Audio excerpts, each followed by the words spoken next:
सर्वधर्मस्थापकस्त्वं सर्वधर्मस्वरूपकः आचार्याणां महाचार्यो रामकृष्णाय ते नमः।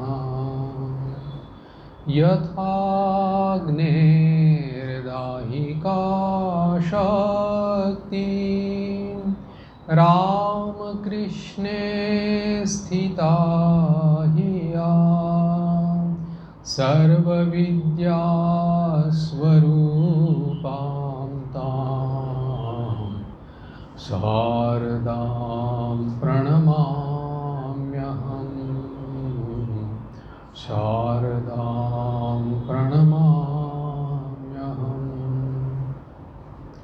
परतत्त्वे सदा लीनो रामकृष्णसमाज्ञया यो धर्मस्थापनरतो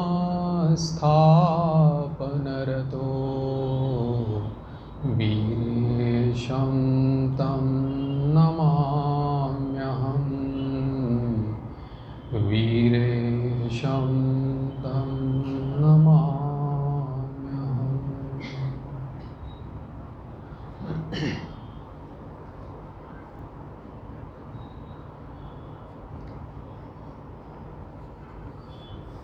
हम लोग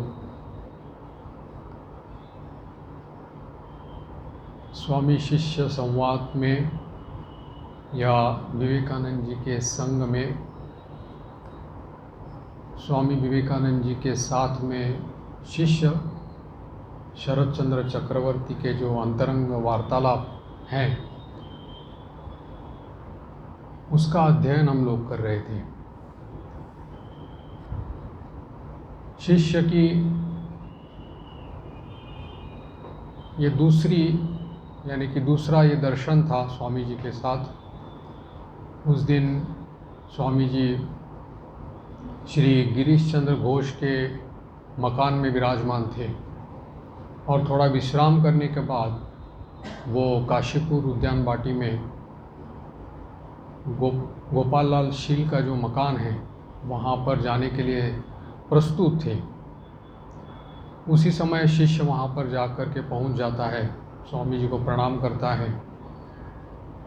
स्वामी जी तैयार रहते हैं, गाड़ी भी उनको ले जाने के लिए प्रस्तुत रहती है। स्वामी जी आदेश करते हैं शिष्य को कि तुम भी मेरे साथ चलो। तो स्वामी जी के साथ में गाड़ी में बैठ कर के वो चलता है।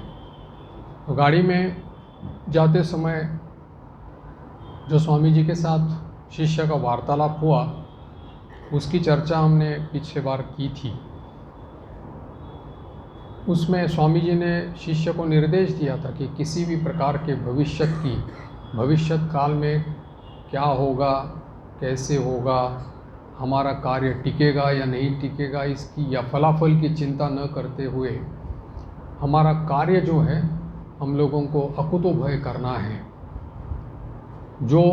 जिस बात को तू सत्य समझता है उसको अभी कर डालना चाहिए, उसके लिए फलाफल की चिंता नहीं करनी चाहिए, क्योंकि थोड़ा सा ही जीवन है और उसी में अगर लाभालाभ का अगर विचार करते रहेंगे तो फिर कार्य करना संभव नहीं होगा। यहाँ पर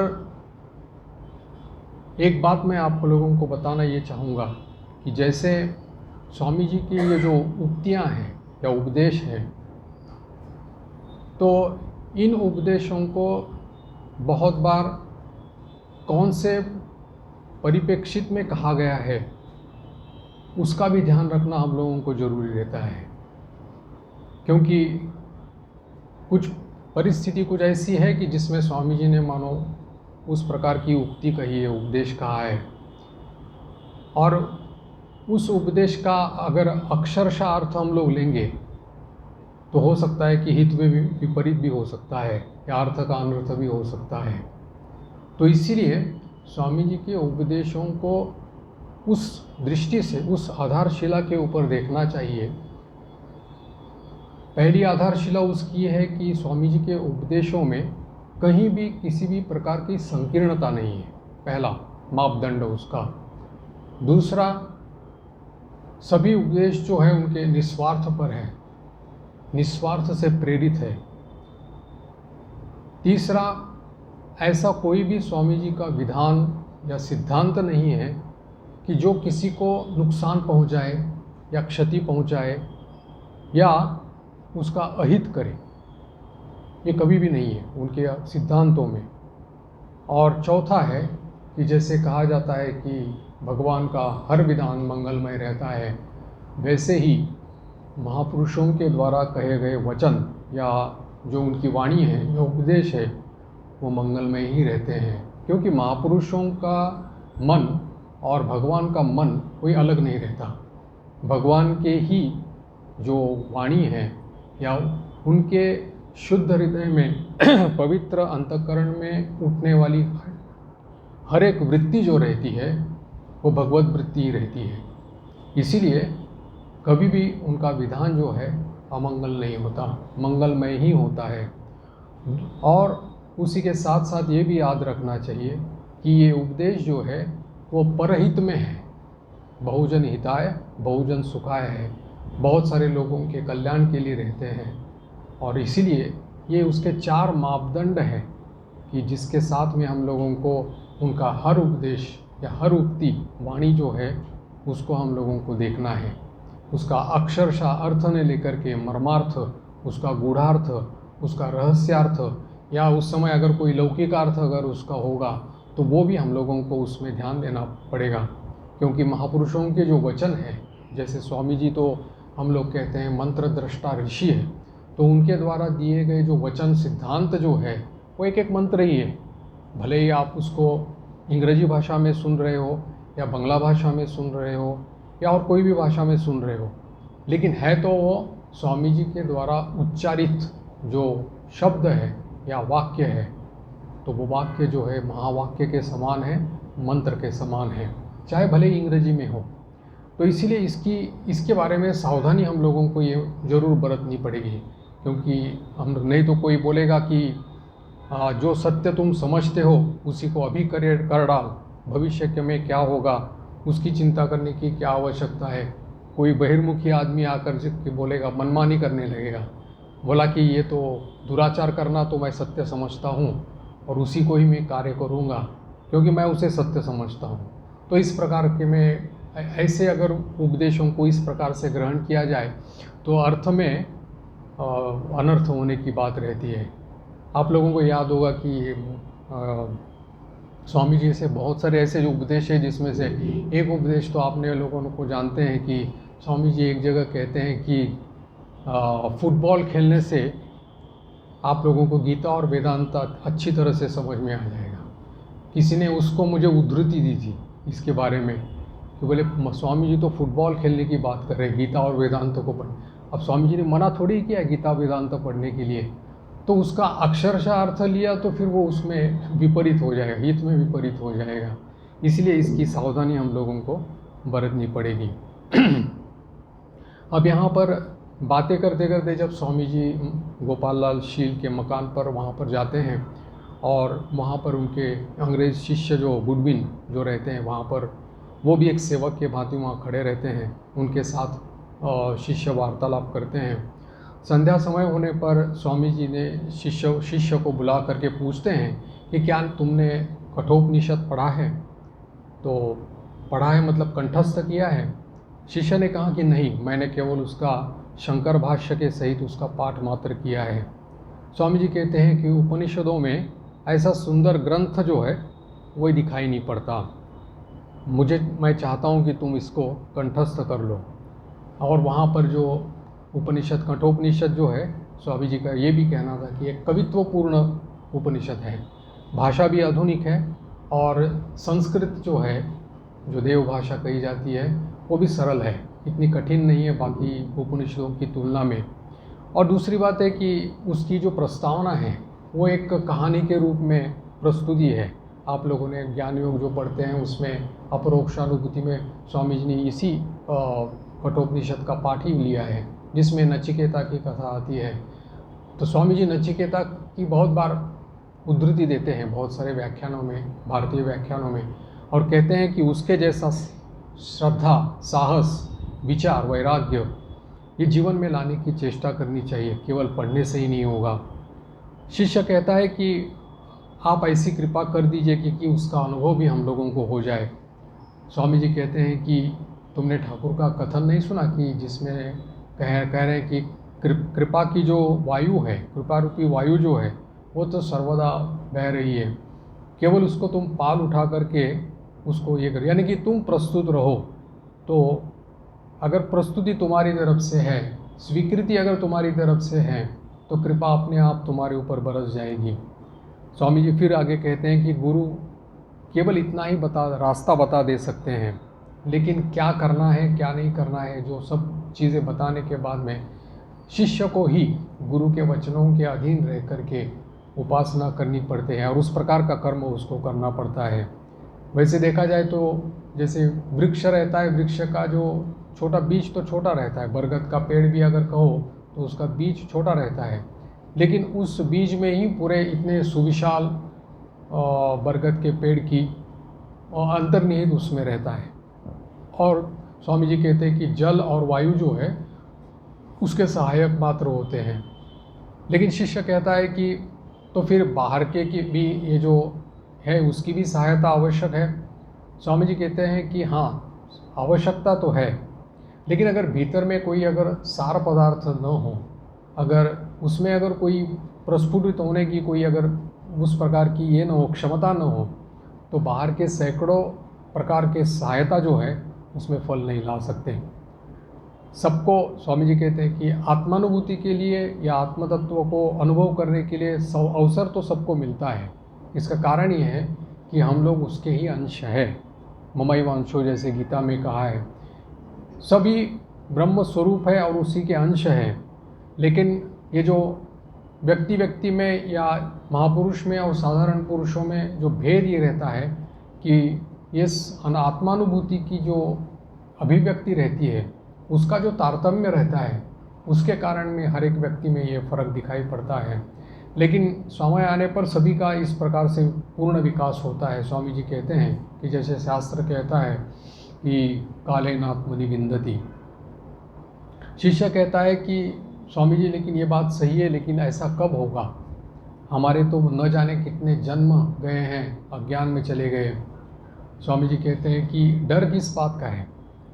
जब तुम सौभाग्य क्रम से अभी इस यहाँ पर आ ही गए हो, तब इसी जन्म में तुम्हारी इच्छा पूर्ण हो जाएगी। यहाँ जो स्वामी जी कह रहे हैं, मतलब इस घराना में तो जब तुम आ गए हो, ठाकुर के घराने में तुम जब आ गए हो, और जब ठाकुर स्वयं युगावतार कह करके मैंने आए हैं, तो तुम्हारी हर इच्छा वहाँ पर पूर्ण हो जाएगी। क्योंकि ये मुक्ति, समाधि, ये सब जो है वो केवल कहे जाते हैं कि पथ के जो प्रतिबंध है उसको दूर करने के लिए रहते हैं। क्योंकि यहाँ पर बात ये, जैसे वेदांतियों का कहना है कि भीतर में जो आत्मस्वरूप है वो तो स्वयं प्रकाशित है, उसको प्रकाशित करने के लिए किसी दूसरे उपाय की, साधन की आवश्यकता नहीं रहती। केवल वो आवरण से ढका हुआ है। जैसे अज्ञान की दो शक्तियाँ कही जाती है, एक है आवरण शक्ति और दूसरी है विक्षेप शक्ति। तो ये आवरण शक्ति के द्वारा जो हमारा स्वरूप है वो ढका हुआ है। बस ये आवरण को अगर हटा दिया जाए किसी भी उपाय से, तो आत्मस्वरूप जो हमारा जो स्वरूप है वो स्वयं प्रकाशित है, वो अपने आप अभिव्यक्त हो जाएगा। और इसीलिए स्वामी जी कहते हैं कि ये आत्मानुभूति करने का सभी लोगों को, सभी प्राणियों को समान अधिकार है। शिष्य कहता है कि शास्त्र के ये वचन या आपके वचन सुनने के बाद में हमको ऐसा लगता है कि आत्मवस्तु जो है अभी तक प्रत्यक्ष नहीं हुई या उसकी अनुभूति नहीं हुई, इसके कारण मन बहुत ही चंचल रहता है। स्वामी जी कहते हैं कि इसी को ही व्याकुलता कहते हैं, आंतरिकता कहते हैं। और वो जितनी बढ़ेगी कि अभी तक इस अनुभूति तक हम लोग पहुंच नहीं पाए, तो इसीलिए ये व्याकुलता जब तक जितनी बढ़ती रहेंगी उतने ही प्रतिबंध रूपी जो बादल हैं वो हटते जाएंगे, और श्रद्धा के साथ साथ उसका जो समाधान है यानी कि सुख जो है वो अपने आप में हृदय में प्रकाशित होने लगेगा। और ये धीरे धीरे होगा उसके, क्योंकि ये आवरण जो है वो धीरे धीरे शनै शनै जिसको कहते हैं वो क्षीण होता जाता है। अगर हम लोग गुरु वचनों के अनुसार चले या उसी अनुशासन में चले तो फिर ये आवरण जो है वो अपने आप धीरे धीरे क्षीण होने लगते हैं। और बोलते हैं कि आत्मा जो है जो स्वयं प्रकाशित कराम्लकवत, अर्थात कि हमारे हाथ के ऊपर जैसे आंवले का फल जिस प्रकार से स्पष्ट रूप से हम लोग देख पाते हैं वैसे ही स्पष्ट रूप से उसकी प्रत्यक्ष अनुभूति होती है। स्वामी जी कहते हैं कि अनुभूति ही धर्म का प्राण है, अनुभूति ही धर्म का प्राण है। ये कई जगह में स्वामी जी ने इसकी उद्धृति दी है कि केवल जो हम लोग आचार अनुष्ठानों में पड़ा हुआ जो धर्म मानते हैं और उसी को ही कुछ करने से हम लोग को लगता है कि हम धार्मिक हो गए या हम लोग कुछ आध्यात्मिक हो गए, तो बोल रहे हैं कि जब तक उसकी अनुभूति नहीं होती तब तक हम लोग नास्तिक ही कहलाए जाएंगे। हम लोग स्वामी जी का जो अपरोक्ष अनुभूति के ऊपर में प्रवचन है अगर उसको पढ़ेंगे तो स्वामी जी कहते हैं कि जब तक अनुभूति नहीं होती तब तक सभी लोग नास्तिक हैं, तब तक कोई भी धार्मिक नहीं है, क्योंकि धर्म अनुभूति की चीज़ है। जब अनुभूति हो जाएगी तब हम लोगों को यथार्थ जो तत्व है या धर्म है उसका ज्ञान हो जाएगा। इसीलिए कुछ विधि का पालन करना या नियमों का पालन करना सभी कर सकते हैं, लेकिन अनुभूति के लिए जो प्रयास करने चाहिए वो कितने लोग करते हैं। और इसीलिए ये जो धर्म प्रवणता जिसको कहते हैं यथार्थ, वो केवल गुरु कृपा से या अपने प्रयास करने से वो जो योग्यता प्राप्त होती है या योग्यता प्राप्ति के लिए जो प्रयास किए जाते हैं उसी से ये व्याकुलता आंतरिकता हमारे हृदय में आती है। यहाँ पर उदाहरण दे रहे हैं कि जैसे भगवान श्री कृष्ण के प्रति जैसे श्री गोपीजनों की उन्मत्तता थी और उनका जैसा जिस प्रकार की तन्मयता उनके जीवन में थी कि वहाँ पर और कोई लौकिक जो चीज़ थी या व्यावहारिक जो चीज़ थी उनके जीवन में कभी भी नहीं थी। व्यावहारिक यानी कि किंचित मात्र व्यवहार उनके जीवन में श्री गोपीजनों के नहीं था, केवल एकमात्र उनके प्रीतम में उनकी तन्मयता थी। यही वहाँ पर दिखाया कि इस प्रकार का अनुराग जो है जैसा श्री गोपीजनों का था वैसा ही आत्मदर्शन के लिए होना चाहिए। स्वामी जी यहाँ पर कहते हैं कि अगर श्री कृष्ण के और भी पहलू जीवन के अगर देखो तो जैसे कि युद्ध क्षेत्र में युद्ध कोलाहल के बीच में वहाँ पर खड़े रह कर के सारथी रूप में, लेकिन किस प्रकार से उनकी प्रशांति है, स्थिर गंभीर है, हाथ में लगाम लिए हुए, और जो अर्जुन उनके सारथी यानी कि उनके सखा वहाँ पर मोहग्रस्त होकर के शोकग्रस्त होकर के हाथ का धनुष्य नीचे रख कर के कह रहे हैं कि मैं युद्ध नहीं करूँगा, और उसको उसी प्रशांति के साथ में स्थिर चित्त से उसको आत्म तत्व का उपदेश दे रहे हैं। वहीं पर खड़े रह करके सारथी वेश में खड़े रह करके उसी युद्ध के भूमि पर यानी कि कोलाहल के बीच में ये उच्च तत्वों की अवतारणा वहाँ पर हो रही है और उसका स्वधर्म जो है उसके लिए उसको प्रोत्साहित कर रहे हैं। और इसीलिए ये कह रहे हैं कि स्वयं इसको अर्जुन को यहाँ पर प्रोत्साहित करते हुए उत्साहित करते हुए, लेकिन स्वयं कुछ नहीं किया उन्होंने। देखा जाए तो पूरे युद्ध का जैसे संचालन जो है तो उन्होंने ही किया, लेकिन सब कुछ करते हुए निर्लिप्त रह गए। उन्होंने हाथ में शस्त्र नहीं उठाया क्योंकि उन्होंने कहा था कि मैं हाथ में शस्त्र नहीं उठाऊंगा, वो नहीं उठाया, लेकिन सब कुछ दूसरों के द्वारा उन्होंने करवा करके लिया।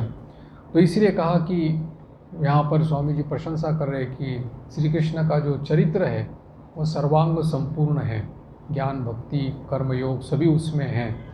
और स्वामी जी कह रहे हैं कि इनके इसी भाव की आलोचना जो है विशेष रूप से होनी चाहिए। और वो कहते हैं कि अभी बंसीधारी श्री कृष्ण का ध्यान करने की जगह पर अभी ज़रूरत है कि गीता में जिस प्रकार से सिंहनाद उन्होंने किया था उसका भी ध्यान करना जरूरी है। धनुष्यधारी श्री रामचंद्र जी का, महावीर जी का, माँ काली की, इनकी पूजा करनी चाहिए। क्योंकि इसी से कम वो शक्ति जो है वो आहरण होगी और हमारे भीतर में आएगी, और हम उद्यम जो चाहिए, महाउद्यम जिसकी ज़रूरत है अभी, वो उस कर्म में हम लगेंगे और शक्तिशाली बनेंगे।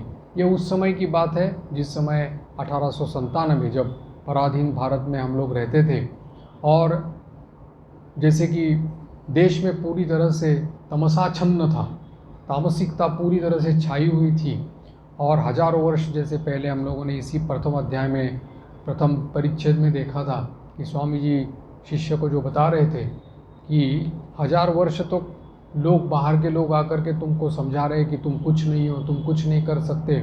इस प्रकार की बातें सुनते सुनते मानो तुम लोगों अकर्मण्य हो गए हो, निठल्ले बन गए हो। तो अभी ज़रूरत है इस प्रकार का रजोगुण, जिसके चलते उसको कम से कम महाउद्यम करके कर्म में लगेंगे। वो कहा है कि स्वामी जी कह रहे हैं कि ये जो तुम लोग धर्म की रट जो करते हो, रट लगा रखी है, उसमें से ज़्यादातर लोग जो है उन्मादग्रस्त रहते हैं, और इसीलिए उन्होंने कहा कि बिना रजोगुण के तेरा इहलोक भी नहीं है और परलोक भी नहीं है, क्योंकि घोर तमोगुण में जो है देश पूरी तरह से छा गया है। और इसका फल क्या हो रहा है कि इस जन्म में, यानी कि इस जीवन में दासत्व, जिस समय उस समय की बात, और पर जीवन में नरक। शिष्य यहाँ पर उसी अनुरूप प्रश्न पूछता है कि पाश्चात्य देशों में जो रजोगुण आप लोगों को दिखाई पड़ा, तो क्या आपको उसमें आशा है कि ये लोग भी सात्विक बनेंगे? स्वामी जी कहते हैं कि निश्चित बनेंगे, क्योंकि रजोगुण का आश्रय लेने वाले ही उन्होंने जिस प्रकार से अपनी भौतिक उन्नति की है, और उस भौतिक उन्नति के साथ साथ उनकी जो प्रगति हुई है, उसमें भोगावस्था की वो चरम सीमा तक पहुंच गए हैं, मानो उस भोगों से वो उब गए हैं। तो अब उसके बाद क्या है, इसकी विचारणा उनके मन में है। इसलिए कहा कि अब वो उस अवस्था तक पहुँचे तो अभी सात्विक तो वो बनेंगे ही, लेकिन तुम लोगों की क्या अवस्था है? शिष्य को बोल रहे हैं, तुम लोग तो हो कैसे कि भूखे हो, एक दो रोटी के लिए, उदर के निमित्त के लिए तुम मारे मारे घूम रहे हो, और तुम लोगों के भोग क्या है कि बोल रहे हैं कि केवल एक गंदे मकान में रहना और सूअर की तरह अपना वंश बढ़ाना, यही तुम लोगों का काम है। लेकिन जब तक ये मनुष्य के भीतर में रजोगुण जब तक नहीं आएगा, तो कर्मशील जब तक नहीं रहेंगे, तब तक कोई तुम लोगों के उन्नति का उपाय नहीं है। नान्या पंथा विद्यते अयनाय। तो इसलिए इसको छोड़ करके कोई उद्धार का पथ हम लोगों के पास नहीं है। शिष्य पूछता है कि क्या हमारे पूर्वज भी कभी काल में, कस्मिन काल में रजोगुण संपन्न थे क्या? स्वामी जी कह रहे हैं कि हाँ, क्यों नहीं, क्योंकि इतिहास बताता है हमारे पूर्वज भी इसी प्रकार से रजोगुण थे। उन्होंने भी अनेक देशों पर विजय प्राप्त किया, और जहाँ जहाँ धर्म प्रचारकों की ज़रूरत थी वहाँ वहाँ तक धर्म प्रचारक भेजे गए। हम लोग जानते हैं भगवान बुद्ध के समय ही कितने धर्म प्रचारक यहाँ से गए, और जावा, सुमात्रा, चीन, जापान, सब जगह जा कर के उन्होंने बौद्ध धर्म का प्रचार किया था। और इसीलिए ये क्या बिना रजोगुण के संभव है? आचार्य शंकर की अगर बात करें, वेदांत सिद्धांत के आचार्य हैं पूरे, जिन्होंने इस विवर्तवाद पर और ब्रह्म सत्य जगन मिथ्या की हुई उन्होंने बात की, क्या कर्मशील नहीं थे? बिल्कुल कर्मशील थे। उन्होंने ये सब जो गीता, उपनिषद, ब्रह्मसूत्र, इसके ऊपर में भाष्य लिखा है, टीका लिखी है, कैसे लिखे? बिना कर्मशील होने के बाद इसमें कोई संभव हो सकता है? वो सभी जगह में जा करके भ्रमण करके शास्त्रार्थ किया, फिर से अद्वैत सिद्धांत का प्रतिपादन करके उन्होंने उसको पुनर्प्रतिष्ठित किया। 4 जगह में, पूर्व, पश्चिम, उत्तर, दक्षिण में जा करके अपने मठ बनाए, शंकर मठ बनाए। आप लोग सभी जानते हैं, पूर्व में, पश्चिम या द्वारका में अपना है, पूर्व में इस तरफ पुरी जगन्नाथ में है, और दक्षिण में श्रृंगेरी, उत्तर में जोशी मठ। तो ये सब जहाँ वहाँ पर जा कर के मठ स्थापन करके दशनामी संप्रदाय ये सब तैयार किए। ये बिना रजोगुण के संभव है? इस प्रकार का फ़र्क यही रहता है कि महापुरुषों के जीवन में जो ये रजोगुण रहता है, वो उसमें सत्व की प्रधानता रहती है, सत्व मिश्रित रजोगुण रहता है। और बाकी लोगों के जीवन में, साधारण लोगों के जीवन में जो रजोगुण रहता है उसमें तामसिकता की अधिकता रहती है, इसीलिए वो विषयों के प्रति खींचा जाता है। इसलिए स्वामी जी यहाँ पर कह रहे हैं कि ये बिना रजोगुण के ये कोई संभव नहीं होगा। अच्छा, तो उनकी तो बात छोड़िए, स्वामी जी खुद यहाँ पर इतना सारा, यानी कि ठाकुर की महासमाधि के पश्चात में पूरी तरह से भारत भ्रमण उन्होंने करके फिर विदेश में गए, वहाँ जा कर के 5 साल रह करके उन्होंने विदेश में प्रचार किया। ये बिना रजोगुण के संभव है। आने के बाद में फिर से इस धर्म संघ की स्थापना की, मठ और मिशन की जो स्थापना की, फिर से उन्होंने इस निष्काम कर्म का प्रवर्तन किया। जो लोग जा कर के कहीं बाहर में जा कर के जंगल में, गुफा में जा कर के कहीं ध्यान करना चाहिए और शास्त्रों का अध्ययन करना चाहिए, अनुशीलन करना चाहिए, उनको सभी कर्म में लगा दिया, सभी कर्म में लगा दिया। ये क्या बिना रजोगुण के संभव हो सकता है? स्वामी जी का तो वो जो फेमस स्टेटमेंट है, कौन सा, बोले चंडी पाठ से लेकर के जूता सिलाई से लेकर के चंडी पाठ तक सब कुछ आना चाहिए। बिना रजोगुण के संभव है नहीं। इसलिए स्वामी जी कहते हैं कि हमारा इतिहास ही बतलाता है कि हम पहले भी रजोगुण संपन्न, तो रजोगुण ही एक स्टेपिंग स्टोन हम लोग कह सकते हैं कि जिसके माध्यम से हम लोग जा कर के फिर सत्वगुण में चले जाएंगे। ये उस समय की बात है, क्योंकि पराधीन भारत की बात है जिस समय पूरी तरह से तमोगुण छाया हुआ था।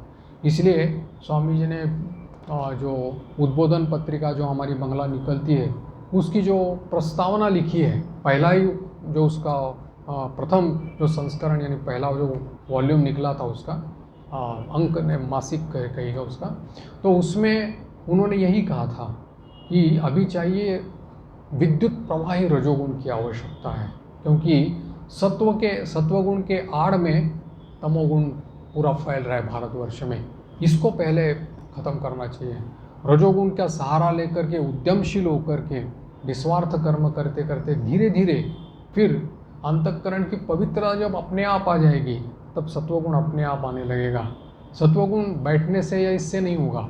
इसलिए उन्होंने कहा है कि इसका मार्ग जो है वो रजोगुण के माध्यम से जाकर ही फिर सत्वगुण में जा सकता है, ऐसा कहा।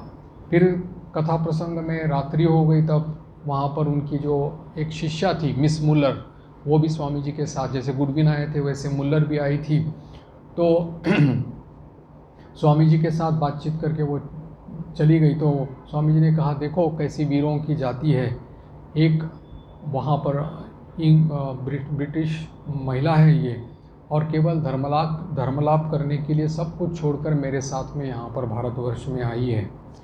तो शिष्य कहता है कि ये तो बहुत ही अद्भुत आपके ये सब क्रियाकलाप लगते हैं, कितने अंग्रेज़ हैं जो आपकी सेवा के लिए अभी आए हैं, ये बड़ी आश्चर्य की बात है। स्वामी जी कह रहे हैं कि अगर ये शरीर रहा तो मेरी इच्छा है कि कुछ उत्साही अनुरागी युवक अगर मुझे मिल जाए तो मैं देश को पलट सकता हूँ, क्योंकि उनकी आस्था जो थी स्वामी जी की वो युवकों के प्रति थी। वो जानते थे कि ये युवक लोग ही कुछ कर सकते हैं, और वो कहते हैं कि विशेष करके मुझे बांग्लादेश मतलब बंगाल में ज़्यादा आस्था उनकी है, क्योंकि उनका जो स्वच्छ मस्तिष्क वाले जो हैं। लेकिन स्वामी जी कहते हैं कि इन लोगों के पास में लेकिन शरीर में शक्ति नहीं है, केवल बुद्धि है, तीव्र बुद्धि है, लेकिन शरीर में शक्ति नहीं है। इसीलिए कहते थे कि अगर कोई भी काम सफलतापूर्वक अगर हम लोगों को करना है तो दोनों चीज़ों की आवश्यकता है। एक तो है शरीर भी बलवान होना चाहिए और उसके साथ साथ ये तीव्र बुद्धि भी रहनी चाहिए। अगर ये है तो फिर दुनिया की कोई भी चीज़ हमारे पैरों तले आ सकती है। फिर जब समाचार जैसे कि भोजन के लिए जो बुलाया गया तो स्वामी जी शिष्य को लेकर के भोजन करने के लिए गए थे और शिष्य भी वापस चले गए। इसके बाद में स्वामी जी के साथ में तीसरी उसकी जो मुलाकात होती है वो भी काशीपुर में ही गोपाल लाल शील के उद्यान में ही होती है। वहाँ पर उनके अंग्रेज़ शिष्य जो गुडविन है वो भी उनके साथ में ही स्वामी जी के साथ रह रहे हैं। स्वामी जी का जब से आए हैं, यानी कि जैसे कलकत्ता में उनका पदार्पण होता है 19 फरवरी को, तब से लेकर के अब तक मतलब उनको देखने के लिए, मिलने के लिए सब समय कोई ना कोई वहाँ पर लोगों की भीड़ लगी रहती थी। और बहुत सारे लोग, क्योंकि स्वामी जी का यश जो है केवल उस समय केवल भारतवर्ष में, यानी कि पूरे भारतवर्ष में फैला था। इसलिए भारतवर्ष से बहुत सारे लोग, जब स्वामी जी कलकत्ता में विराजमान थे, आसपास के लोग आकर के भी स्वामी जी के पास आकर के उनकी उपदेश सुनने के लिए आया करते थे। तो उसमें से बहुत सारे लोग उनके पास से सुनने के लिए, उपदेश सुनने के लिए, या कोई कोई उनकी परीक्षा लेने के लिए, या कोई कोई उनके साथ में शास्त्रार्थ करने के लिए भी आते थे। अभी इसी का उल्लेख यहाँ पर शिष्य करता है कि बहुत सारे पंडित लोग वहाँ पर स्वामी जी के पास आते हैं, और वो पंडित जो है, दार्शनिक पंडित, वेदज्ञ पंडित जिसको कहा है, तो वो लोग आकर के स्वामी जी के साथ में शास्त्रार्थ करने के लिए आते हैं। और शिष्य भी वहाँ उपस्थित है, स्वामी जी के कुछ गुरु भाई भी वहाँ पर उपस्थित हैं। और आते ही अभिवादन करने के बाद में वो लोग जब आसन ग्रहण किया, तब पंडित लोगों ने उसका संस्कृत भाषा में वार्तालाप करना शुरू किया स्वामी जी के साथ में। और स्वामी जी भी अनर्गल संस्कृत भाषा में उनके साथ में वार्तालाप कर रहे हैं।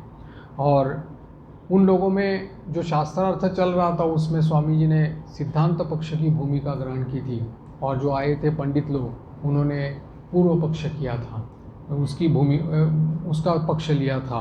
लेकिन स्वामी जी के साथ में जो शास्त्रार्थ उनका हो रहा था, तो प्रश्न के ऊपर प्रश्न जो पंडित लोग कर रहे थे, और स्वामी जी भी उसका गंभीरता के साथ, शांति के साथ में सबका उत्तर दे रहे थे, अपने सिद्धांतों को बता रहे थे।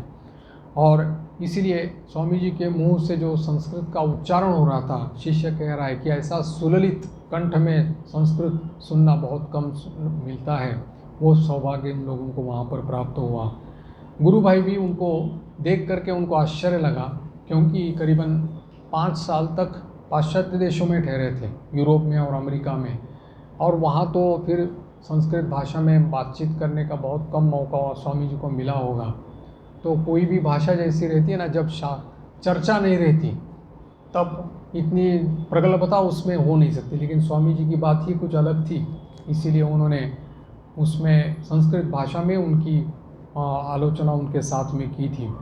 और देखा कि कुछ जगह में, जैसे कि कई जगह में स्वामी जी की व्याकरणगत जो भूल रहती है वो हो गई थी, तो पंडित लोग उसमें उसका उपहास करके वो जो हास्य कर रहे थे उसमें।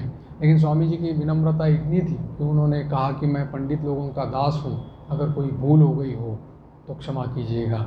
वो भी संस्कृत में उन्होंने कहा। इस प्रकार से उन्होंने सिद्धांत पक्ष को इस प्रकार से प्रस्तुत किया पंडित लोगों के सामने में, तो उनको वो सिद्धांत ग्रहण करने पड़े। और फिर उन्होंने वो लोग वहाँ से विदाई लेकर के चले गए, तो कुछ लोग उनके पीछे पीछे चले गए। उनको पूछा कि स्वामी जी के साथ वार्तालाप करके आपको कैसे लगा? तब उन्होंने कहा कि उन स्वामी जी के जैसा कोई शास्त्रों का गूढ़ अर्थ समझने वाला तो अभी कोई है नहीं। जो उन्होंने मीमांसा की है इसकी, उसके समान उनका दूसरा कोई है नहीं। लेकिन व्याकरण का जो उनके पास में बोध न रहने के कारण में कुछ गलतियां उनकी हो गई थी, ऐसा पंडित लोगों ने बताया।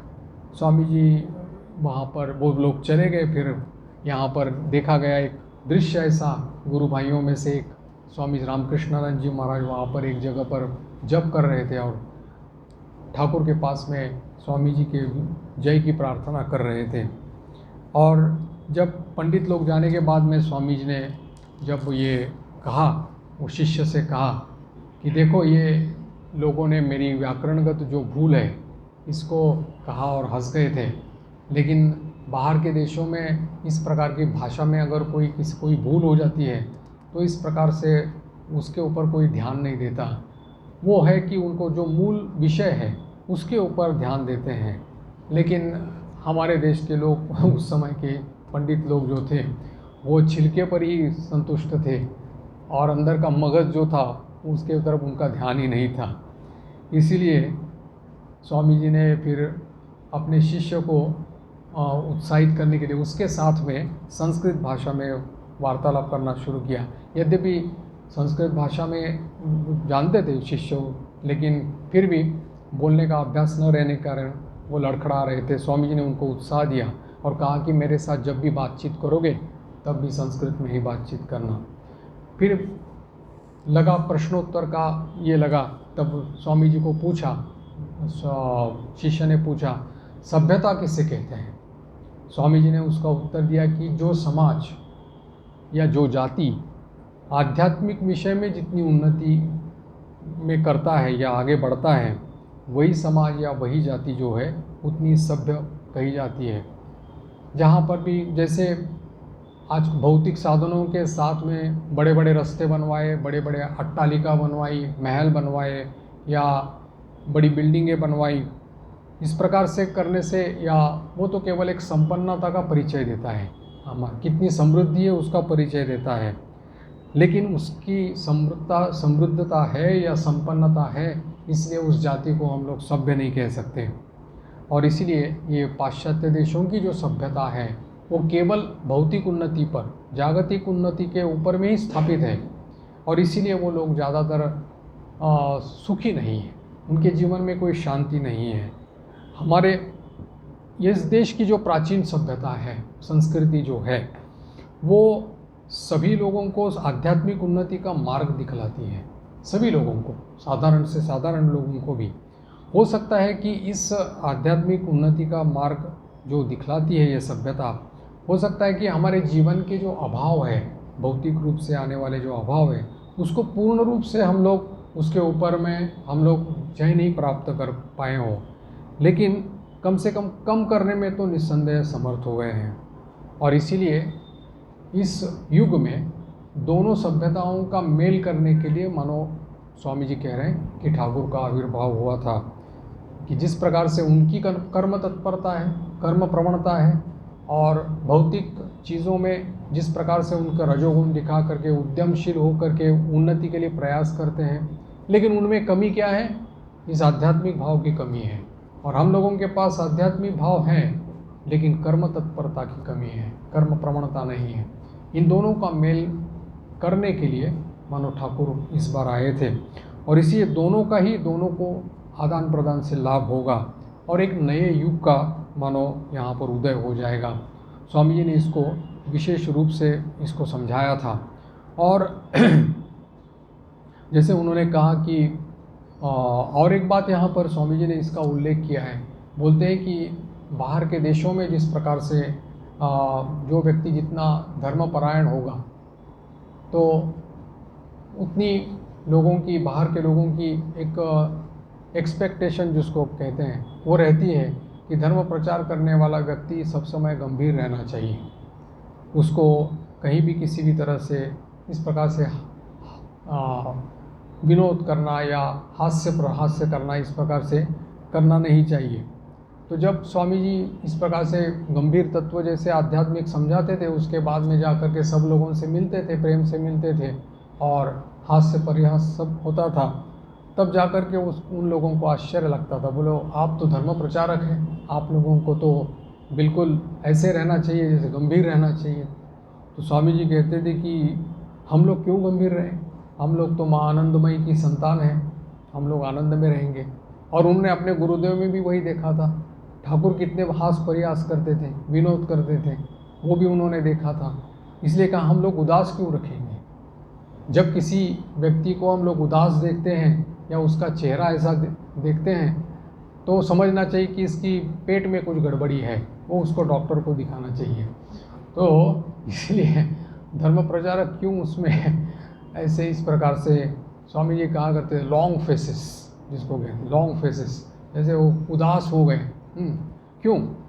जो आनंद भीतर में है, परमानंद जो हमारे भीतर में है, वो तो बाहर प्रकट होगा ही, किसी न किसी तरफ से प्रकट होगा। तो उसके लिए आप वो जानबूझकर खींच तान करके फिर अपने भीतर में ये गंभीरता लाने की क्या आवश्यकता है। हम लोग तो माँ आनंदमयी की संतान हैं, इसलिए उन्होंने ये समझाया। फिर उन्होंने ये कहा था कि ये भाव समाधि और निर्विकल्प समाधि के बारे में शिष्य से जो उन्होंने चर्चा की, उन्होंने ये कहा था कि जिस प्रकार का भाव रहता है उसी प्रकार से भगवान मानो उसके साथ में उस प्रकार की लीला करते हैं। साधक का जो भाव रहता है और उसका भी चाल चलन व्यवहार आचार जो भी रहता है वो उसी प्रकार का बन जाता है और उसी आकार में मानो बदल जाता है। तो इसी भाव की जो चरम अवस्था रहती है उसको भाव समाधि कहते हैं। और जो निराकार का साधक है वो निराकार की चिंता करता है तो निराकार में ही मानो उसको ग्रहण करके उस की चरम अवस्था तक पहुंच जाता है। लेकिन हमारे सौभाग्य से स्वामी जी कह रहे हैं कि अभी दोनों साकार निराकार सगुण निर्गुण दोनों भावों और दोनों भावों को अतिक्रम करके भी मानो कितने अनंत भाव है, इसको जिन्होंने अपने जीवन में एक ही जीवन में पूरी तरह से अपने भीतर में ला करके उसकी साधना करके सबको आयत्त किया था, वो भाव राज्य के सम्राट ही अभी आए थे ठाकुर के रूप में और उन्होंने ही सभी उस भावमुख अवस्था में रह करके सभी भावों का आनंद उन्होंने लूटा था। और इसीलिए कहते हैं कि ये उस प्रकार से ही उसकी स्थिति है ठाकुर की ये जो स्थिति। और कह रहे हैं कि मैं जब भारतवर्ष में आपका क्या ये रहेगा, किस प्रकार की कार्य प्रणाली आपकी रहेगी। जब इस प्रश्न पूछा तो स्वामी जी ने कहा कि सभी अभी तो फिलहाल दोनों जगह में कलकत्ते में और मद्रास में ही दोनों जगह केंद्र बनाएंगे और मेरी इच्छा है, स्वामी जी कह रहे हैं, कि एक नया सन्यासी संप्रदाय भी बनाए नवीन पद्धति से। पुरानी पद्धति से सन्यासी संप्रदाय को अभी नए पद्धति से होना पड़ेगा, क्योंकि स्वामी जी एक अंतर्दृष्टि संपन्न या दूरदृष्टा ऋषि थे। वो जानते थे कि आगे चल करके 400 साल 500 साल 800 साल का पूरा इतिहास उनके सामने मानो पूरे खुले किताब की तरह उनके सामने था। इसलिए उन्होंने कहा कि अभी नए प्रकार की सन्यासी संप्रदाय की आवश्यकता है, जिसमें प्राचीन रीतियों का खंडन नहीं होगा। स्वामी जी कह रहे हैं प्राचीन जो हमारी परंपरा है उसका खंडन बिल्कुल नहीं होगा, लेकिन आधुनिक पद्धति से उसको उस तरीके से ये किया जाएगा। बोलते हैं कि प्राचीन रीति जो हैं, हमारी जो प्रथाएं हैं, उनको ही नए ढंग में उस प्रकार की युग की प्रयोजन के लिए जिस प्रकार की ज़रूरत है उसको परिवर्तन करके फिर उसकी उन्नति हम लोगों की हो सकती है।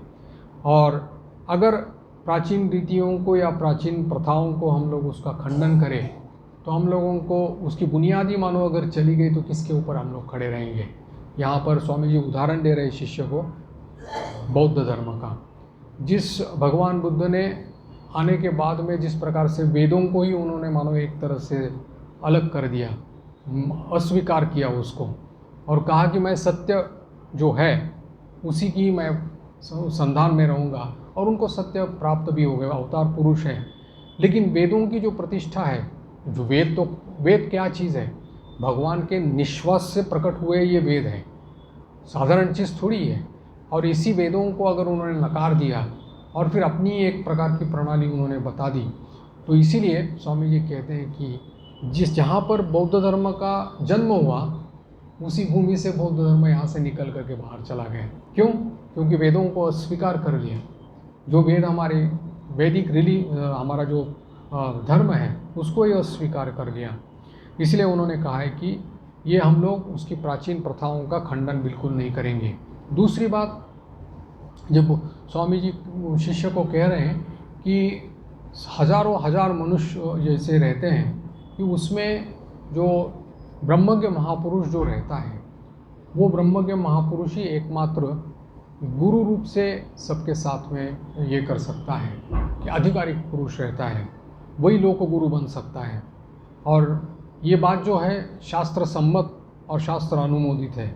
जैसे कहा गया है स्वामी जी यहाँ पर कुलगुरु प्रथा जो है उसका मानो वो ये कर रहे हैं। कुलगुरु प्रथा जो है वेद और शास्त्रों के विरुद्ध है, ऐसा स्वामी जी कह रहे हैं। क्योंकि कुलगुरु प्रथा जो है इससे सभी लोग तो उस कुलगुरु में जो रहते हैं वो ब्रह्मज्ञ महापुरुष तो नहीं है, क्योंकि गुरु की व्याख्या ही ऐसी की जाती है जो त्रिकालज्ञ हो, जो भूत भविष्य वर्तमान जानता हो, जो श्रोत्रिय हो, ब्रह्मनिष्ठ हो, ऐसी जैसी व्याख्या की जाती है। वैसा अगर नहीं रहा तो फिर शिष्य भी आगे चल करके किस प्रकार की फिर उन्नति करेगा। और इसीलिए स्वामी जी कह रहे हैं कि अभी इसकी ये जो ग्लानि आई थी इस प्रकार की, उसको दूर करने के लिए फिर ठाकुर ने शरीर धारण किया था। और इसी का ही उन्होंने सार्वभौमिक रूप से प्रचार करके जीव और जगत का मंगल करने के लिए किया था। और स्वामी जी के कथन के अनुसार कह रहे हैं कि ऐसे अद्भुत आचार्य का मानो कई शताब्दियों में ऐसा जन्म नहीं हुआ था। स्वामी जी के एक गुरु भाई ने उनसे प्रश्न पूछा कि ये जो आप पाश्चात्य देशों में गए थे तो उस समय आपने ठाकुर को अवतार बोल करके क्यों नहीं प्रचार किया था।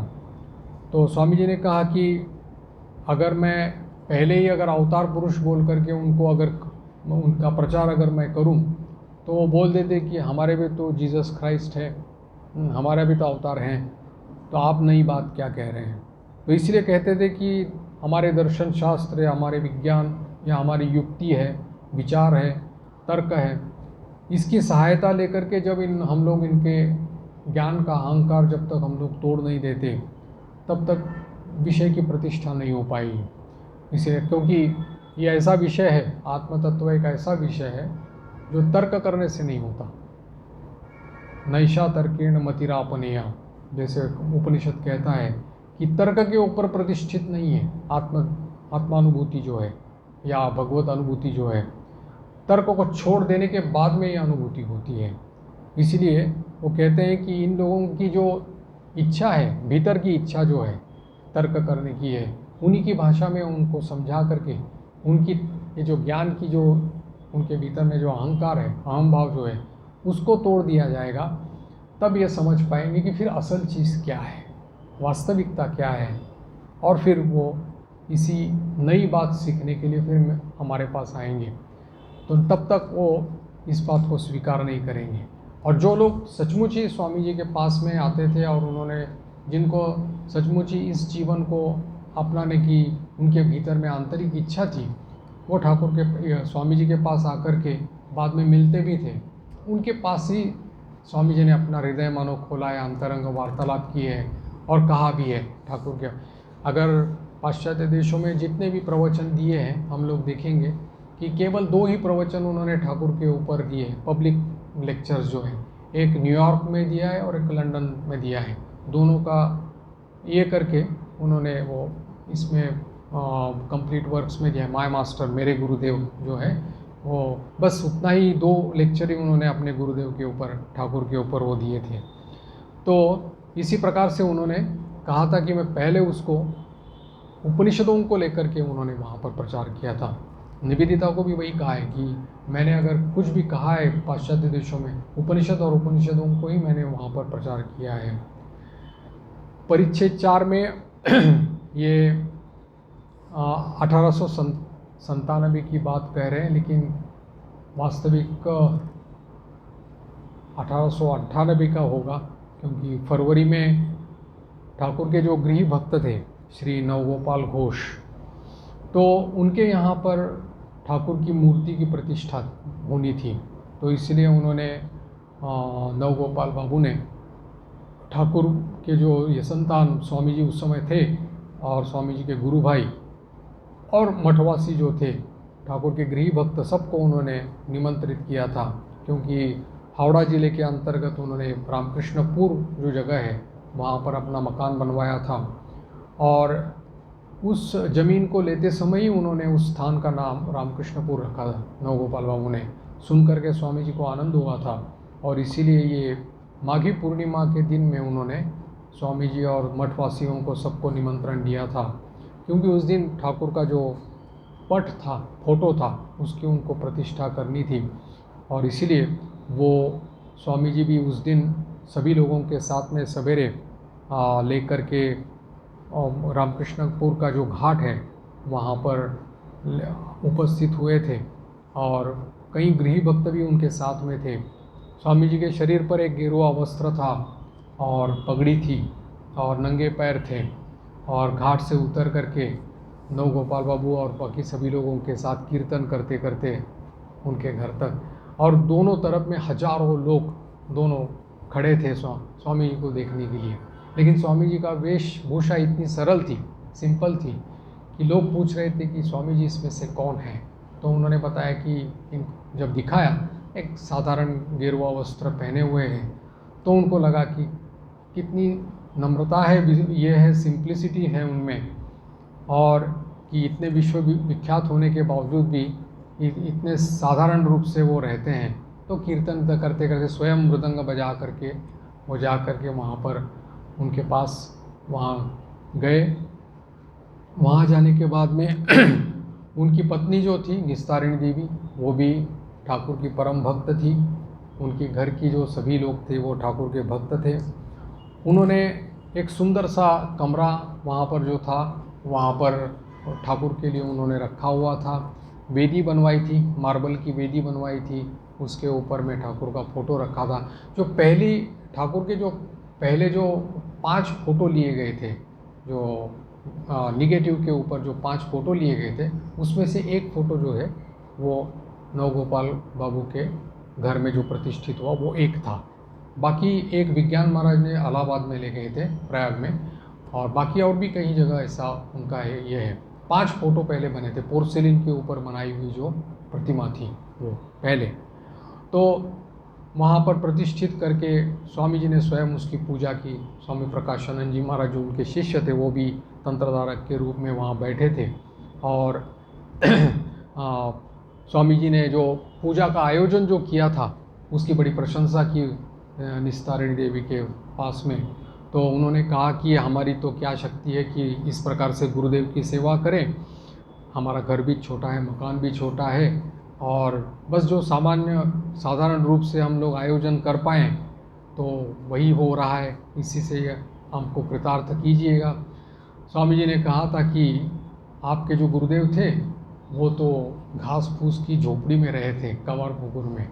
अब यहाँ पर तो आपने मार्बल की वेदी बनवाई है और इतनी अच्छी जगह आपने उनको बिठाया है, तो यहाँ छोड़कर आप कहाँ जाएंगे वो। तो इसीलिए वो कहा कि यहीं पर प्रसन्नतापूर्वक वो रहेंगे।